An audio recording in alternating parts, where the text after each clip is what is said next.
অত ভাবার কি হলো? চাল দিন। আরে দাঁড়াও দাঁড়াও, এ হলো দাবা। না ভেবে দুমদাম করে কি চাল দেওয়া যায়? তাহলে ভাবুন। ব্যাস, আপনার মন্ত্রীকে খেয়ে নিলাম। নাও খেয়ে, ও ছাড়াকে খেয়ে নিলেও আমার কিছু যায় আসে না। কিন্তু মহারাজ, এবার যে আপনার ওই গজ আর নৌকো দুটোই চাপে যাবে করছে। গেলে যাক। মহারাজ, আপনার কি আজ এই খেলায় মন নেই? তা বলতে পারো তুমি।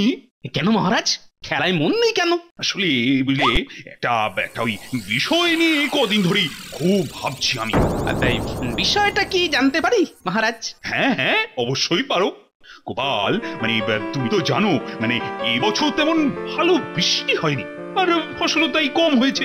জানি তো। তো ভাঁড়ারের যা মজুদ আছে তাতে এবছরটা আমার রাজ্যের লোক খেয়ে পড়ে থাকতে পারবে। কিন্তু আসছে বছর আবার যদি বৃষ্টি কম হয়, তাহলে কি হবে বলো তো? যদি আপনি একটা কাজ করতে পারেন তাহলে দেখবেন আগামী বছর যথেষ্ট বৃষ্টি হবেই হবে। কিরকম? শুনে আবার হাসবেন না তো? আরে না না, হাসবো না। তুমি বলো না। মহারাজ, বৃষ্টি হলো গিয়ে ওই ভগবানের দান, তাই সর্বদা সেই দানকে মাথায় ধরে রাখতে হয়, বিশেষ করে শীতের মুখের বৃষ্টিকে। ব্যাপারটা তো ঠিক বুঝলাম না। বুঝলেন না তো? ঠিক আছে ঠিক আছে, বুঝিয়ে বলি। প্রথমে আসি বর্ষার বৃষ্টির কথায়। আগে আসুক কিংবা পরে, বেশি করে হোক কিংবা কম হোক, বর্ষাকালে বৃষ্টি হবেই মহারাজ। বলুন বলুন, হবে কিনা? তা তো হবেই। হ্যাঁ, এটাই তো প্রকৃতির নিয়ম। আর প্রকৃতির নিয়ম মেনেই শরতের মাঝামাঝি বর্ষা চলে যাবে। এরপর আসবে হেমন্তকাল, অল্প অল্প ঠান্ডা, শেষ রাতে গায়ে কাঁথা। ঠিক ঠিক ঠিক। আর ধরুন ঠিক এই সময় যদি হঠাৎ করে ঝমঝমিয়ে বৃষ্টি নামে, তখন কি মনে হয়? মনে হয় না এ বাবা, এই অসময়ে আবার প্যাচ প্যাচে বৃষ্টি? হ্যাঁ, তা তো মনে হয়। এই বৃষ্টিতে ওই সর্দি কাশির প্রবল সম্ভাবনা।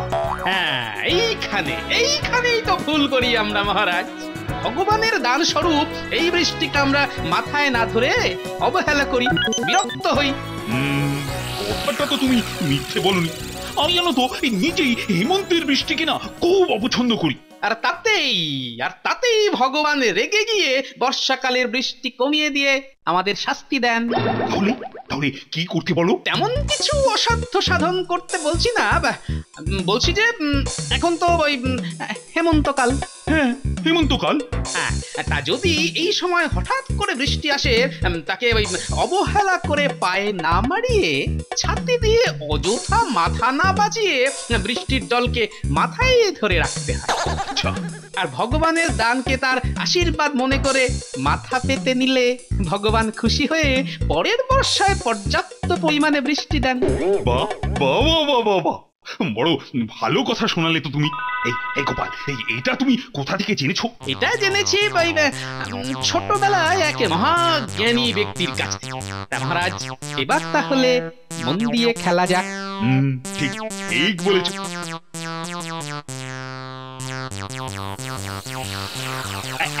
এই কিস্তি গোপাল, এবার কিস্তি।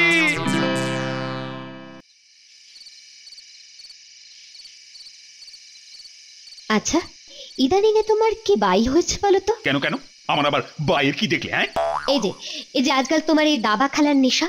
রোজ বিকেল হতে না হতেই গোপালের সাথে দাবা খেলতে বসে যাবে। তা এই বয়সে কাজের অবসরে দাবা না খেলে কি করবো? কি করবো? তোমার সাথে এক্কা দোক্কা খেলবো? ও কথা ছিড়ি দেখো, বলি আমার সাথে এক্কা দোক্কা খেলতে কে বলেছে? মাঝে মধ্যে তো আমাকে নিয়ে ঘোড়ার গাড়ি চড়ে একটু বেড়াতেও তো যেতে পারো নাকি? ও এই কথা, ঠিক আছে, কালই বিকেল বেলায় তোমাকে না হয় ওই ঘোড়ার গাড়িতে চড়িয়ে বেরিয়ে নিয়ে আসবো। তা কোথায় যাবে বলো? বলো, পলাশি না হালি শহর? না না, অত দূর যেতে হবে না, কাছে পিঠে কোথাও নিয়ে গেলেই আমি খুশি। তথাস্তু।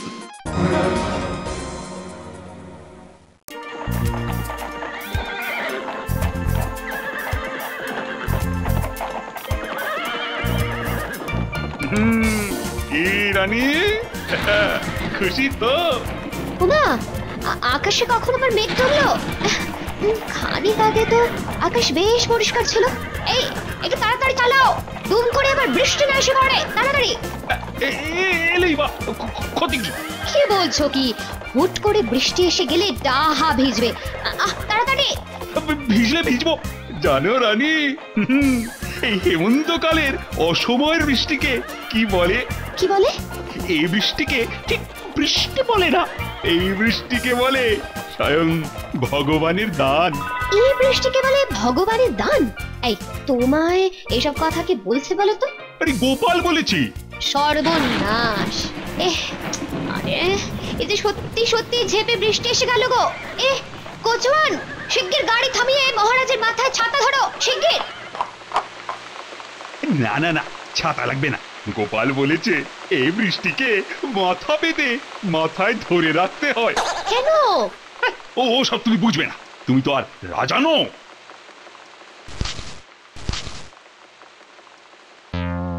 আহা কি আনন্দ আকাশে বাতাসে, আহা কি আনন্দ আকাশে বাতাসে, আহা কি আনন্দ আকাশে বাতাসে।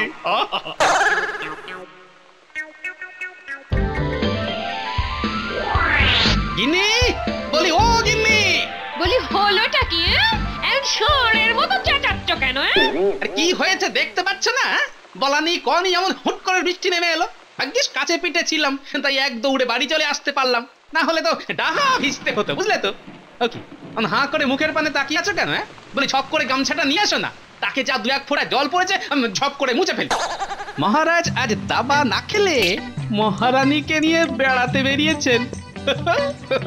হঠাৎ বৃষ্টি এসে যাওয়াতে যা জমবে না, ভিজে ভিজে পুরো একেবারে ভিজে বেড়াল হয়ে ফিরবে। যত বুড়ো হচ্ছ তত ছেলে মানুষই বাড়ছে। এই অসময়ের বৃষ্টিতে এমন করে কেউ ভেজে বলো তো? ভেজে না, আরে একে বৃষ্টি বলে না রানী, বলো বলো ভগবানের দান। আর এই দানকে যে আমি মাথা পেতে নিলাম, এতে কত পুণ্যি হলো আমার, বল। আর দেখবে এই পুণ্যির জোরে আসছে বছর কেমন বর্ষা আসবে, ফলে ফসলে ভরে যাবে আমার রাজ্য। এইসব কথা তোমার মাথায় কে ঢুকিয়েছে বলো তো? আরে সৎ বুদ্ধি দেবার মতো তো একজনই আছে আমার। সে নিশ্চয়ই গোপাল। খুব হয়েছে, খুব হয়েছে পুণ্যির কাজ। এখন ভেতরে চলো, তাড়াতাড়ি এই ভিজে পোশাক ছেড়ে মাথা মুছে শুকনো পোশাক পরবে। চলো, ওহ তাড়াতাড়ি চলো না, না হলে অসুখে পড়বে যে। কিচ্ছু হবে না, দেখে নি। আরে বাবা, ভগবানের দান, মাথা পেতে নিলে কেউ কি অসুখে পড়ে? দেখ, তবু চলো চলো। কি গো, কি গো, চাদর মুড়ি দিয়ে এমন জবু তবু হয়ে বসে আছো কেন? ওরে বাবা, হেমন্তের এই এক পশলা বৃষ্টিতে যে হাড়ে একেবারে কাঁপুনি ধরিয়ে দিলে গো। ওরে বাবা রে। আচ্ছা, শ্বেত কাতুরে মানুষ তো তুমি, এখনই যদি এমন করো তাহলে মাঘ মাসে কি করবে? হ্যাঁ, যা বলতে এসেছিল, রাতে কি খাবে? রাতে রাতে রাতে কি খাই, কি খাই বলো তো? গিন্নি, চাটি ওই চালে ডালে বসিয়ে দাও না। কি বলছে ঠান্ডায় খিচুড়ি যে জমবে না। বাবা, ও আবার ঝিরঝির করে বৃষ্টি শুরু হলো গো। কি মজা! কাল তাহলে আর রাজসভায় যেতে হবে না, সারাদিন শুধু কাঁথা মুড়িয়ে শুয়ে থাকবো আর খিচুড়ি খাবো।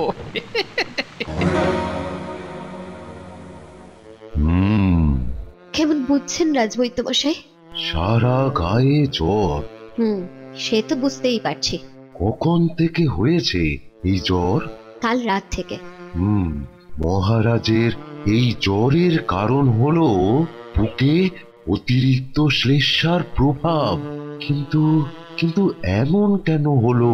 কাল আমাকে নিয়ে একটু বেড়াতে গেছিলেন, হঠাৎ বৃষ্টি। সে তো জানি, তা বৃষ্টিতে মাথায় ছাতা নেননি? না। তাহলে তো বৃষ্টিতে দস্তুর মতো ভিজেছেন। আচ্ছা আচ্ছা আপনাদের সাথে কি ছাতা ছিল না? থাকবে না কেন? কিন্তু উনি তো মাথায় নেননি, ইচ্ছে করে ভিজেছেন। ও, এবার তাহলে ওনার অসুখের কারণটা পরিষ্কার হলো।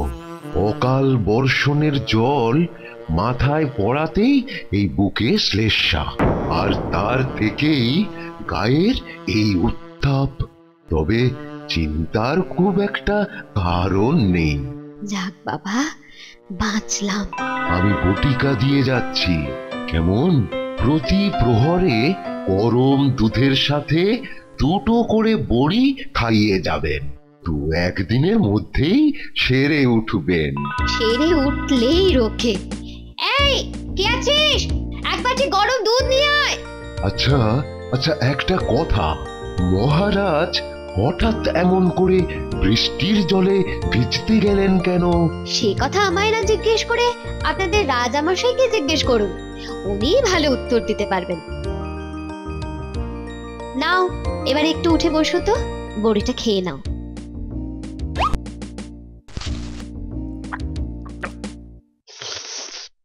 গোপাল, কোথায় গোপাল? আর গোপাল গোপাল করো না তো, তার বুদ্ধিতেই আজ তোমার এই দশা। কি হয়েছে মহারাজ? সকালে উঠেই আপনার অসুখের খবর পেয়েই আমি পরিমরি করে ছুটে এলাম। শুনলাম গোপালের পরামর্শেই নাকি। গোপালকে খবর খবর পাঠানো হয়েছে? হয়েছে হয়েছে, সকাল থেকে দুবার গোপালকে লোক মারফত ডাকতে পাঠানো হয়েছে।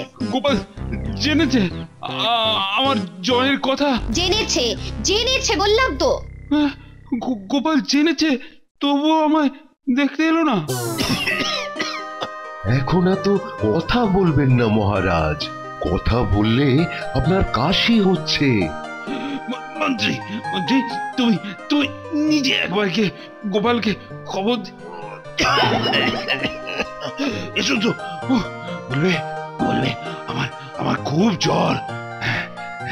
ওরা না নিলে বলি, আমার কথায় গোপাল কি আসবে? আপনার লাই পেয়ে পেয়ে সে তো এখন ধরাকে সরা জ্ঞান করে। এই তালে মহারাজকে গোপালের ওপর খেপিয়ে দিতে হবে। কি বলছো? কি ঠিকই বলছি মহারাজ। এই তো মহারানী বললেন যে আপনার অসুস্থতার খবর নিয়ে দুবার রাজবাড়ি থেকে লোকে তাকে ডাকতে গেছে।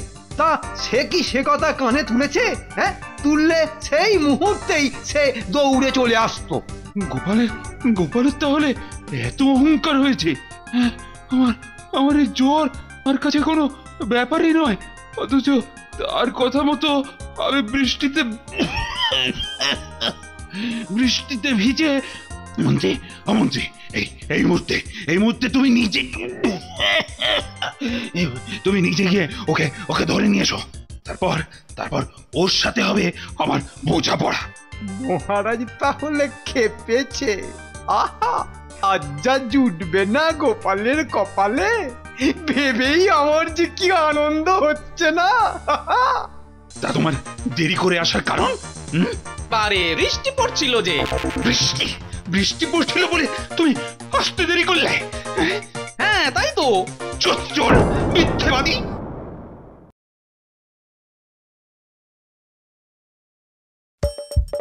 হাসির রাজা, জ্ঞানের রাজা, রসিক রাজা। কি হলো মহারাজ, এই বুড়ো বয়সে আবার জ্বর বাঁধিয়ে বসলেন? এই যে আমার যে জ্বর হয়েছে সে খবর তুমি কখন জেনেছো? কখন? ভোররাতে। আজ ভোররাতেই তো একজন রক্ষিক গিয়ে বলে এলো যে বৃষ্টিতে ভিজে আপনার জ্বর হয়েছে। একজন নয়, তারপর আরো একজন গিয়েছিল। হ্যাঁ, গিয়েছিল তো।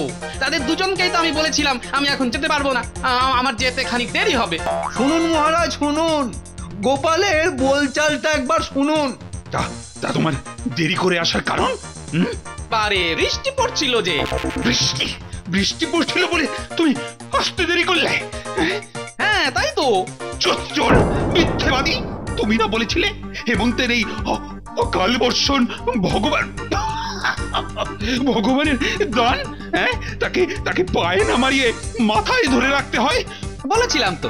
আরে তোমার কথা মতো সেই বৃষ্টিকে মাথা পেতে দিতে গিয়ে আজ আমি জলে পড়ছি। আর সে বৃষ্টির ভয়ে তুমি তুমি এত দেরি করে আমায় দেখতে এলে? জানো জানো এর এর কি শাস্তি হতে পারে? হ্যাঁ, ওর শাস্তি হোক 20 বার কানমোলা। ঠিক ঠিক বলেছ। 20 বার কান মোলায় ওর উপযুক্ত শাস্তি। সে আপনি যে শাস্তি দেবার দিন, কিন্তু মহারাজ একবার ভেবে দেখুন তো, আমি তো আর মন্ত্রী মশাইয়ের মতো আকাট নই, তাই তো আমার এত দেরি। মানে বৃষ্টি ধরলো, রাস্তার জল শুকলো, তবেই তো আমি আসতে পারলাম। ভেবে দেখুন, ভগবানের দানকে পায়ে মারিয়ে আসে কি করে মহারাজ? তাতে রাজ্যের অকল্যাণ হবে না? হ্যাঁ, কিন্তু আমি তো বৃষ্টি মাথায় নিয়েছিলাম, কিন্তু ঠিক, বৃষ্টিতে নিশ্চয়ই হেঁটেও ছিলেন। না না, নিচে ছিলাম। কি আনন্দ আকাশে বাতাসে, আহা কি আনন্দ আকাশে বাতাসে। তাহলেই বলুন মহারাজ, আমার কি দোষ? ভগবানের দানকে পায়ে মারালে পাপ তো হবেই মহারাজ, আর তাতেই এই জ্বর।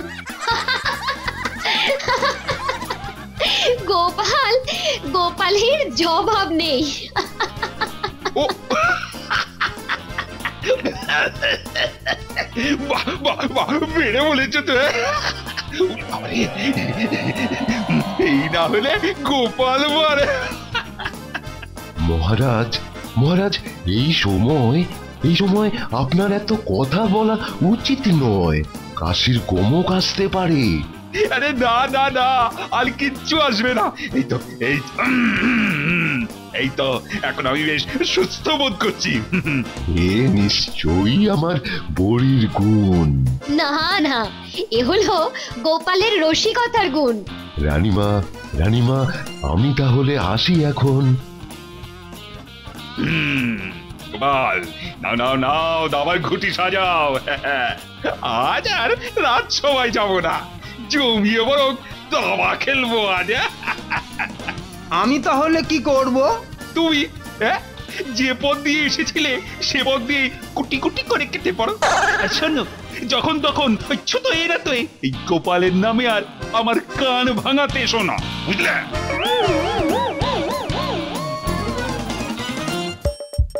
আসছে গোপাল, যাচ্ছে গোপাল, ভাবছে গোপাল, হাসছে গোপাল। যুগের পরে যুগ কেটে যায়, মানুষ তাকে ভোলে না। যুগের পরে যুগ কেটে যায়, মানুষ তাকে ভোলে না। চলে না রে চলে না রে চলে না রে চলে না, চলে না রে চলে না রে, তাকে ছাড়া চলে না। কে সে? পরিচয় কি তার? হাসির রাজা, জ্ঞানের রাজা, রসিক রাজা গোপাল ভাঁড়। হাসির রাজা, জ্ঞানের রাজা।